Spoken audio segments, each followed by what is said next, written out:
শুধু গান নয়, গানের গল্প। সে ডানা মেলে উড়ে যায় অল্প অল্প একদিন, প্রতিদিন একদিন প্রতিদিন।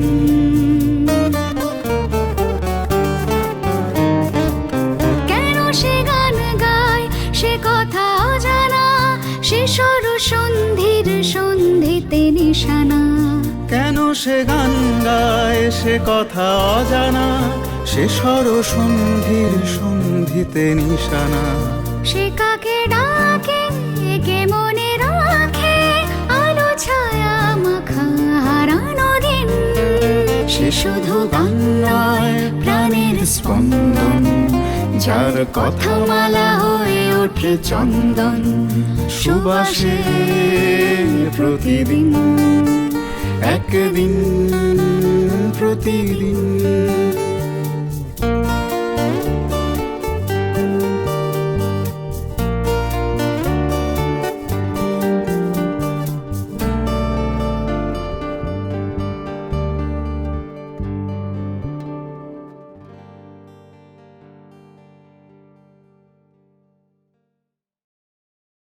আমাদের সময় যা মনে আছে, হ্যাঁ, আমরা জলসায় বা কোনো অনুষ্ঠানে হেমন্তদা উঠলে কি ধনঞ্জয়দা উঠলে বা শ্যামলবাবু উঠলে কি সতীনাথবাবু উঠলে যেমন একটা জাগরণ হতো, হ্যাঁ, সেই জিনিসটা এখন নেই। এখন একটা হুল্লোড় আছে, এই এই এই অনেকের একটা দল থাকে, তারা হই হই করে, কেউ সে স্টেজে উঠলে বা গাইতে শুরু করলে সেটা অন্য জিনিস।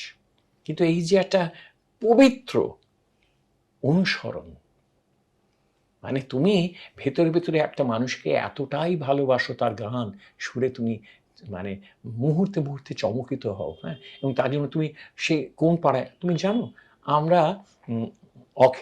অখিল বন্ধু ঘোষ, হ্যাঁ, তার এত ভক্ত ছিলাম, কিন্তু উনি কপাল দোষে উনি কখনো ক্রিকেট জলসা আসেনি, ভানুঘোষের জলসাতে। আমরা একবার বলেছিলাম যে অখিলবাবু কে আঞ্চনার ছোটদা মানে ভানুবাবুকে বলেছিলাম, তা বলে যে আমি বলেছিলাম তো উনি আসবেন বলেছেন, তারপরে কি হলো কে জানে। যাই হোক, তো আমরা তার গান শুনতে ঘুমেশ লেনে একটা অনুষ্ঠান হচ্ছে, সেখানে দৌড়ে দৌড়ে গিয়ে সেই গলির একটা কোনায় দাঁড়িয়ে দাঁড়িয়ে অখিলবাবুর গানটা শুনে চলে এলাম। একটা অদ্ভুত ঘটনা ঘটেছিল, বউবাজারের একটা গলিতে জহর রায় অভিনেতা, তিনি একটা জলসা করতেন। তো একবার আমরা 4-5 জন, কীরকম দেখো গানের কীরকম টান, মানে অখিলবাবুর গানের টান, আমরা সেই জলসায় গিয়ে একেবারে একটা চওড়া নয়, একটা মাঝারি গলি, সেখানে সব সিট পেতে পেতে পেতে চেয়ার দিয়ে দিয়ে ভর্তি করে দিয়ে সব ভরে গেছে। আমরা গিয়ে দেয়ালের একটা ধারে দেয়ালে পিঠ ঠেকিয়ে দাঁড়িয়ে আছি, অখিলবাবুর অপেক্ষায় রয়েছি। তো ওখানে যিনি অর্গানাইজার ছিলেন তিনি আমাকে চিনতে পেরেছেন, বলে তুমি বঙ্কিবাবু ছিলে না? আমরা হ্যাঁ। বলি এখানে দাঁড়িয়ে আছো কেন, কি জন্য, কি করবে, সারা ধরে এইভাবে শুনবে না? না, আমরা অখিলবাবুর গানটা শুনে চলে যাবো। অখিলবাবুর গান শুনে চলো, এসে অখিলবাবু বসে আছেন। বলে গিয়ে আমাদের ওই একজনের বাড়িতে একতলাতে ওই ফরাস পেতে ওনাকে বসানো হয়েছে, উনি রেয়াজ করছেন। একটা অদ্ভুত চেহারা দেখলাম অখিলবাবুর, গান হচ্ছে একটা না একটা সাধারণ মেয়ে, এখানকার মেয়ে ওখানকার ছেলে সব গাইছে টাইছে আর কি, মানে সিনিয়রটা পরে গাইবেন আর কি। তো তখন অখিলবাবুকে এসে বলল যে, সে জিজ্ঞেস করছে, অখিলদা আপনাকে কি এবার বসাবো? তখন বলছে না না, কে গাইছে, চলুক না। মানে উনি একটু সময় নিচ্ছেন। আচ্ছা গেল, তারপরে আমাকে জিজ্ঞেস করলেন, হ্যাঁ গো তোমরা আমার এখানে এসে বসলে কেন, আমি তো এখানে গাইছি না। তাই আমি বললাম যে আপনাকে দেখবার জন্য। আমাকে দেখবে, আমি এত পপুলার, আমি এত পপুলার যে আমাকে দেখতে এসেছো। উনি অবাক হয়ে গেছেন যে কয়েকটা বাচ্চা ছেলে এসে ওনাকে দেখতে চাইছে, ওই বয়সের ছেলেরা এসেছে। তারপর কি গান গাইলেন, তারপরে উনি উঠলেন আর গাইলেন, কি অপূর্ব। ওনার হয়ে যাওয়ার পরে আমরা সব কাঁধ ধরাধরি করে ওখান দিয়ে বেরিয়ে আবার ফিরে আসছি। গানে গানে বুঁদ হয়, তুমি ভাবো।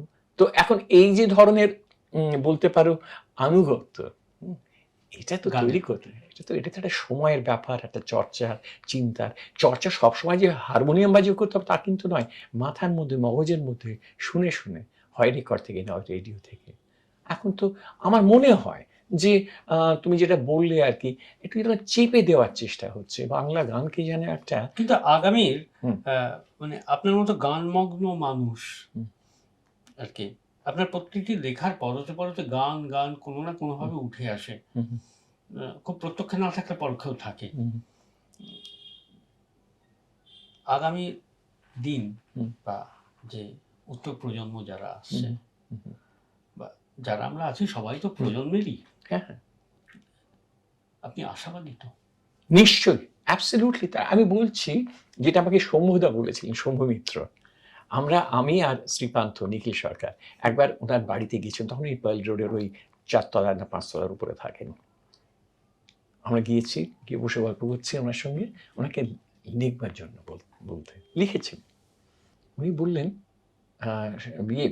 নিখিলবাবু বললেন, নাটক এখন একটু পড়ে গেছে না? তো উনি বললেন, পড়ুক না, পড়ুক না। আপনি জানেন ব্রেস্ট কি বলেছেন এক জায়গাতে? বলে কি, যে কোনো জিনিস যখন পড়ে তাকে আটকেও না, তাকে পড়তে দাও, একটা জায়গাতে সে গিয়ে ধাক্কা খেয়ে আবার ভেসে উঠবে। হ্যাঁ, অর্থাৎ মানে পড়ে যাচ্ছে বলে হায় হায় হায় করে তাকে টানার দরকার নেই, কারণ সে নিজের জোরেই পড়ছে বা নিজের ভারেই পড়ছে। কিন্তু আবার সে ভেসে উঠবে, কারণ একটা জায়গাতে তো সে ঠেকবে গিয়ে, ঠেকার পরে তো তাকে ভেসে উঠতেই হবে। বলছি এটা নাটকেরও, নাটক যে জিনিস আমরা পেয়েছি করেছি, এখন যদি আপনার মনে হয়ে থাকে যে পড়ে যাচ্ছে, পড়ুক না, আবার ভেসে উঠবে। বাহ, পড়ুক না, আবার ভেসে উঠবেই। এটা বাংলা গানের শুধু নয়, সার্বিক সঙ্গীতের বা টোটাল মিউজিকের একটা পরম্পরা।